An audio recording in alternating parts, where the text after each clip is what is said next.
Welcome to the deep dive. Glad to be here. So today we're looking into some interesting material related to chemistry education. Yeah, we've got some exam questions, actual mark schemes, and also a look at this platform, StudyWithEve. Right, the one designed to give students feedback. Yeah, More than just right or wrong, but the why behind it. exactly. It's about understanding the process, the reasoning. So our mission for this deep dive is pretty straightforward. Let's pull out some concrete examples from these sources and talk through the chemistry, the concepts, and maybe the real-world links. Sounds good. Let's jump in. Okay, so one of the first things that jumps out is organic chemistry, right? A question about butene. That's right. Specifically, the displayed structural formula. And the answer needs to show, well, everything. Pretty much, you need that C, double bond C, the CC, and then all the single bonds to hydrogen and the methyl groups correctly placed. Making sure carbon has its 4 bonds. Always. It really hammers home that basic principle. Structure determines properties. That double bond changes everything compared to a single bond. Okay, and then we kind of pivot hard. Yeah, straight from molecules to industrial processes, recycling. The question was about stripping polybutene insulation off copper wire before recycling. Why? Impurities. Simple as that, according to the source. You melt copper, you don't want bits of plastic mixed in. Because that messes up the final product. Definitely. Pure copper is needed for its conductivity, its malleability. Contaminants ruin that. So how is this scrap copper actually recycled then? The source mentioned. It's basically melted down and then reformed, often into pipes or similar things. Sounds straightforward, but I guess it's still a big process. Oh, yeah. Requires a lot of heat, a lot of energy, even if it's less than mining new copper. Which brings us to the why recycle part, the environmental angle. The source gave 2 main reasons. Yes, exactly. 1, it uses much less energy than mining copper ore. Okay. And 2, it produces way less waste. Mining creates enormous amounts of waste rock and pollution. Recycling avoids a lot of that. Makes sense. Less energy, less waste. Pretty clear benefit. Then the sources shift again, this time to testing for stuff, analytical chemistry. Like, how do you know if you have copper ions in, say, a copper sulfate solution? And the test Add sodium hydroxide solution. If those copper ions are there, you get a precipitate. A solid forming in the liquid. Yep, a blue solid in this case, copper 2 hydroxide. Yeah. That blue cloud tells you copper's present. Okay, and what about the sulfate part of copper sulfate? How do you test for that? For sulfate ions, the standard test mentioned is adding acidified barium chloride solution. Acidified first. Why? Just to stop other things interfering, usually. Then the barium ions react with sulfate ions. And you get. Another precipitate. This time it's barium sulfate, which is white. So white solid means sulfate. Got it. Blue for copper, white for sulfate, with those specific reagents. That's the idea for those qualitative tests. Lastly, there was this bit about mass, an empty test tube weighing 24.5 grams. Yeah, a specific value.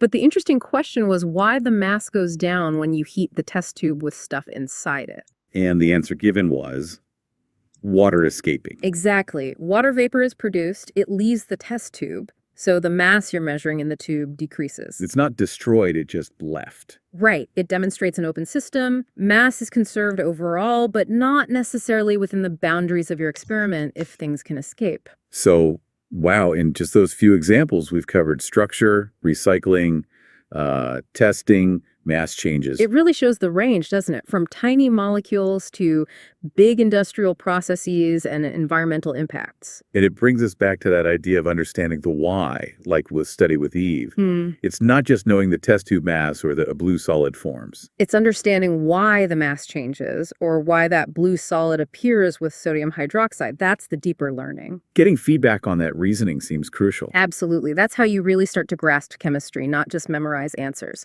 So maybe a final thought for you listening.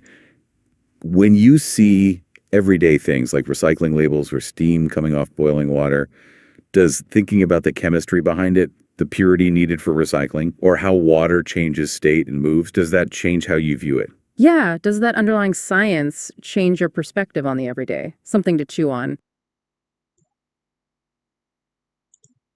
Let's jump right in with something simple. Okay. Our sources kick off with a pretty basic calculation, looking at the mass of a cardboard milk carton. What? They give its volume as 40 cubic centimeters and density as 0.40 grams per cubic centimeter. Right. And it uses that classic relationship. Mass equals density times volume. foundational stuff. Exactly. Plug those numbers in 0.40 times 40, and you get a carton mass of 16 grams. It's straightforward, sure, but it sets the stage, shows how basic physics applies even to, well, packaging. Okay, so from a simple box, the sources then dive into something much more complex and vital, really.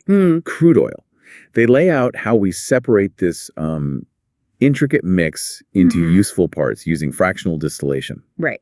This process, it starts by heating the crude oil until the various hydrocarbon components turn into vapor. Okay, so you've got this hot vaporized mix, and it goes into a tall column. This is where the magic happens because the column has a temperature gradient. Precisely. Hotter at the bottom, cooler as you go up. As the different hydrocarbons rise, they cool down. And when a specific hydrocarbon reaches a level where the temperature matches its boiling point, It condenses back into a liquid. exactly. And here's where it gets really interesting. Because different hydrocarbons have different boiling points, they condense at different levels. Heavier ones, the larger molecules, with higher boiling points. They condense lower down the column, which is why substances like, say, lubricating oil condense well below lighter fractions like naphtha. Okay. And the lightest components, things like petroleum gases with really low boiling points, they might not condense at all inside the column. So what does this all mean then? It's basically an incredibly efficient way to take a complex natural mix and physically separate it into many more valuable streams, all based on boiling points. And the sources point out some key materials we get from this, specifically mentioning feedstocks used for detergents and solvents. Ah, okay. It highlights that direct link between understanding physical properties and, creating essential products. The material also gets into the chemistry, the reactions. It shows the complete combustion of a specific hydrocarbon in petrol, C9H20. The equation shows it reacts with 14 O2 molecules to produce 9 CO2 and 10 H2O. Right. Complete combustion, by definition, always gives you carbon dioxide and water if you burn a hydrocarbon with enough oxygen. What's fascinating here is the precision in the source's equation, needing exactly 14 O2 molecules for each C9H20 molecule. It's a specific look at the stoichiometry. And the sources bring up a really critical practical point about fuels. Why are sulfur impurities removed from petrol before it's burned? Ah, yes, this hits an important environmental angle. Burning sulfur produces sulfur dioxide. Which causes acid rain. Exactly. A significant air pollutant, major contributor to acid rain. So removing the sulfur up front prevents that harmful consequence. We also get a note on the physical feel of these oil fractions. The source confirms heavy fuel oil is more viscous than kerosene. And the reason given is pretty straightforward. Viscosity tends to increase as the size of the molecules increases. Right. Bigger molecules, stickier liquid. Pretty much. Heavy fuel oil is made of much larger hydrocarbon molecules than kerosene. Simple rule of thumb connecting structure to property. But sometimes you actually need smaller hydrocarbons, maybe from that same heavy fuel oil. The sources mention a process for that, right?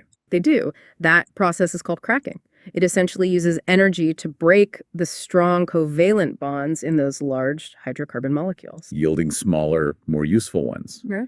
Like for petrol or plastics. Exactly. Things like those found in petrol or uses building blocks for polymers, yeah. And what conditions do you need for cracking, according to the source? It requires high temperature, often along with steam or the use of a catalyst to speed things up. Okay.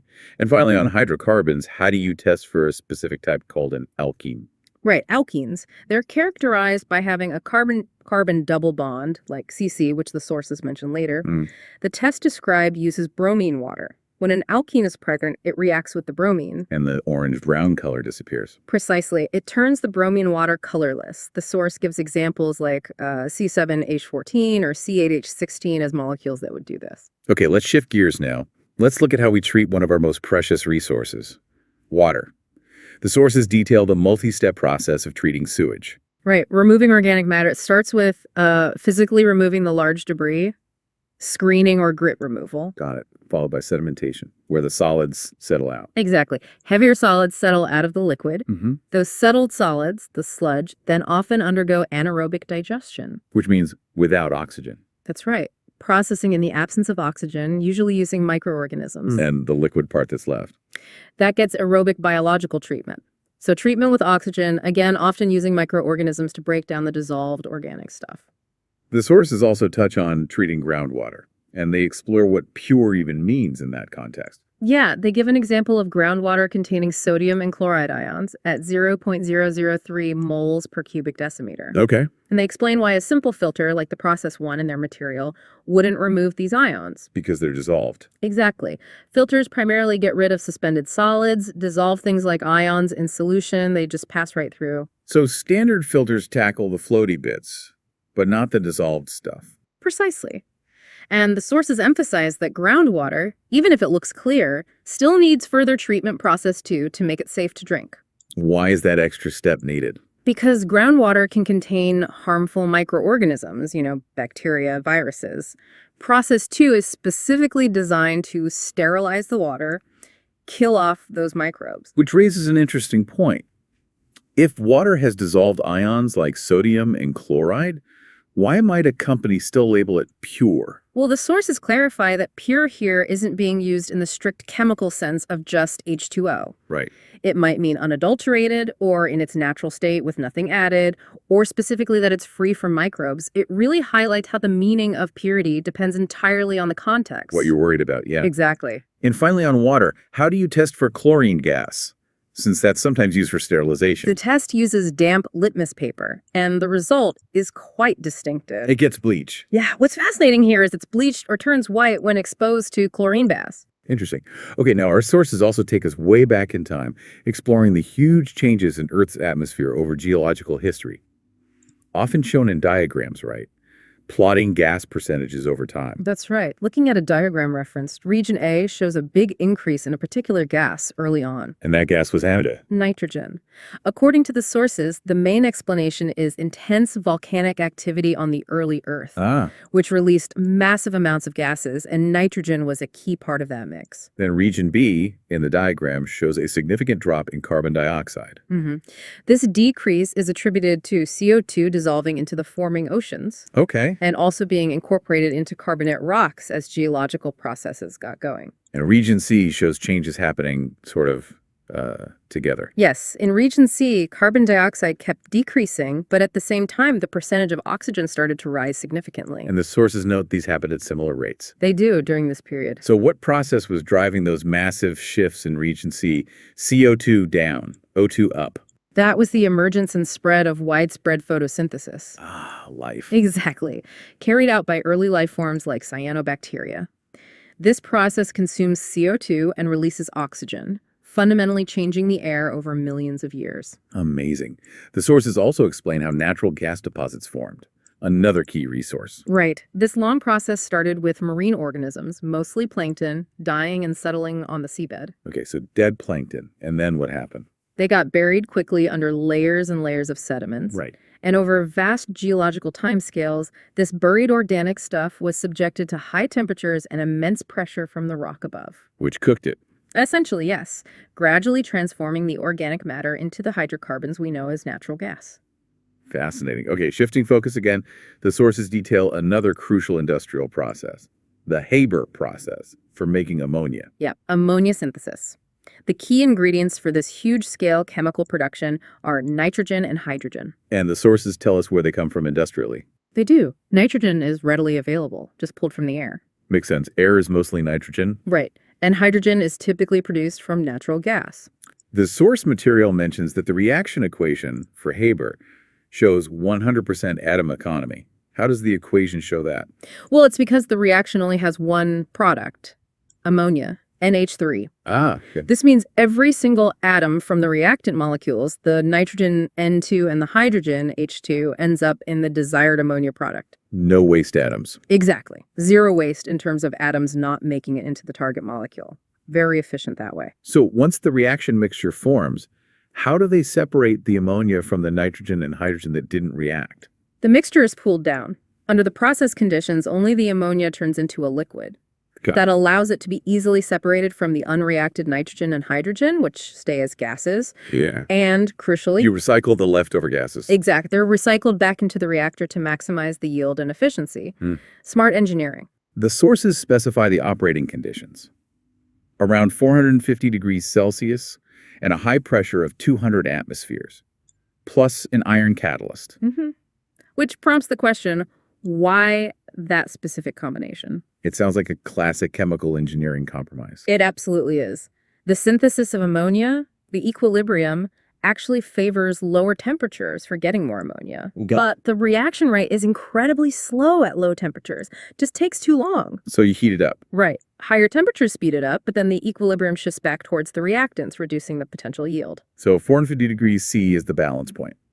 Reasonable yield, reasonable speed. Pretty much. Balancing yield with a commercially viable rate. Yeah. And the high pressure. That pushes the reaction towards ammonia because fewer gas molecules are formed. Exactly. It shifts the equilibrium towards the product side, and it also increases the rate by forcing molecules closer together. But high pressure is expensive to build and run. Very. So 200 atmospheres is again that compromise between improving yield and rate and managing the high cost of high pressure equipment. And the iron catalyst, what's its role? Oh, the catalyst is essential. It dramatically speeds up both the forward and reverse reactions. So you reach equilibrium faster. Much faster, often in minutes instead of, days or weeks. It doesn't change where the equilibrium lies, the final yield, but it gets you there fast enough to make the process work economically. Got it. Okay, finally, the sources touch on reaction rates using an experiment where sulfur is produced, maybe from sodium thiosulfate and acid. Yes, that sounds like the typical example, sodium thiosulfate and hydrochloric acid. And the experiment involves watching for the mixture to get cloudy because sulfur forms. Why cloudy? Because the sulfur produced in this reaction is a precipitate. A solid. Right, a solid that forms within the liquid solution. These tiny solid particles dispersed in the liquid make it look cloudy or opaque. The source talks about using a graph of the results to figure out the reaction rate at different times, maybe by drawing tangents. Yes, that's a standard technique. Yeah. The slope or gradient of a line tangent to the curve on a graph plotting, say, product amount versus time. Gives you the instantaneous rate at that exact moment. Exactly, the rate of reaction at that specific point in time. And the sources observe how the rate changes. They note that, say, between 0 and 60 seconds, the rate slows down. And why does it slow down? Because as the reaction goes on, the concentrations of the reactants are decreasing. They're getting used up. Right. Fewer reactant particles mean fewer effective collisions per second, so the reaction rate naturally decreases over time. The graph also levels off after a while, like between 80 and 120 seconds. When the graph goes flat, levels off, it tells you the reaction has stopped. All done. Yeah. And the source attributes this to one of the reactants, specifically the hydrochloric acid in this example, being completely consumed. The limiting reactant. Exactly. Once one reactant runs out, the reaction stops, no matter how much of the other reactant is left. The sources also look at how changing conditions affects the rate. They show sketching a curve for a higher concentration of sodium thiosulfate. Say 0.20 mole to more compared to 0.10. Results in a curve that starts at the same place, but is much steeper initially. Right. A steeper slope means a faster reaction rate. So more concentrated reactant, faster reaction. Clearly demonstrates that increasing reactant concentration increases the reaction rate. More particles, more collisions. Simple as that. To get better results when measuring the cloudiness time, maybe using a light sensor, the sources suggest a practical tip. Ah, yes. Blocking external light sources from reaching the sensor. Why does that help? It just ensures that the change in light reaching the sensor is only due to the cloudiness from the sulfur forming. And not because the room lights flickered or something. Exactly. Leads to more consistent and reliable measurements. And what term do the sources use for getting similar results if a student does the experiment again on different days? They call those results repeatable. It basically means the method gives consistent outcomes when used by the same person under the same conditions. Okay. The source also mentions a relationship between the volume of sodium thiosulfate solution used and the mass of sulfur produced. It states they are directly proportional. Symbolized as V is proportional to M. V on M. Right. Meaning up to a point where the acid runs out, using more thiosulfate solution gives you proportionally more sulfur precipitate. Makes sense. And finally, using data from the graph, the source figures out the simplest whole number ratio of the reactants that react completely. Yeah, based on their analysis, maybe looking at reaction endpoints for different starting amounts, they calculate a ratio of 0.25. Which simplifies too. A whole number ratio of 1 to 4. So 1 unit of sodium thiosulfate reacts completely with 4 units of hydrochloric acid. Pointing to the stoichiometry again. Exactly, derived from the experimental data presented. Wow. We've journeyed through quite a range today, haven't we? from the density of a carton to complex industrial chemistry and the deep history of our atmosphere. We really have. We saw how fundamental ideas like density, boiling points, molecular size help us understand and separate stuff like crude oil. Leading to products like detergents and solvents. We explored how chemistry tackles environmental issues, like preventing acid rain by desulfurization or the detailed steps in water treatment. Making water safe to drink. Yeah. And we looked at those huge natural processes, volcanoes shaping the early air, photosynthesis completely changing it. And how ancient life became today's natural gas. Mhm. We also saw how core chemical principles drive massive industries, like the Haber process for ammonia. Showing that careful balance of temperature, pressure, and using a catalyst. That compromise again. Exactly. And we dug into reaction dynamics, why they slow down, how to test for specific things like alkanes or chlorine, measuring rates and what affects them, like concentration. Phew. Pulling all these pieces together from the sources really shows how, well, chemistry, physics, earth science, they're all interwoven, aren't they? Absolutely. Showing up in everything from milk packaging to the air we breathe and the energy we use. It demonstrates that seemingly small details or specific reactions are often just parts of much bigger natural cycles or, complex engineered systems. So what does this all mean for you, the listener? It really underscores that understanding the basic rules of matter and energy, even in simple examples, unlocks the ability to grasp these intricate processes, both natural and man-made. And it informs how we interact with and, well, modify our world. Perhaps the final thought for you to consider is this. Every everyday object, every drop of water, every breath you take is underpinned by the very principles we've touched on today. So what other hidden layers of science are just waiting to be uncovered in the things you see every day? Keep questioning and keep exploring.